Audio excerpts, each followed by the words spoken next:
Asus is releasing a Chromebook aimed at the professional and power user market.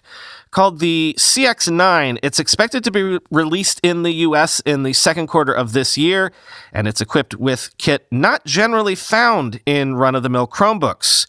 Quoting from The Verge. Per Asus, the Chromebook CX9 is powered by up to an 11th gen Intel Core i7 processor. That's an unusual processor to see in a Chromebook. Students and more casual Chromebook customers don't usually need more than a Core i3, but it's the best option for power users. It also packs that power into quite a portable chassis, which is just 0.63 inches thick, or 16 millimeters, and 2.2 pounds.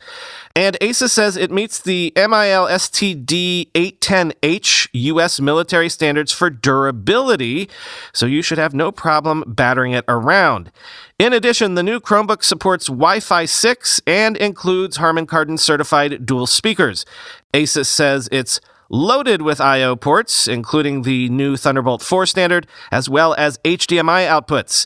And it offers Titan C security, Google's security chip designed specifically for Chromebooks, end quote.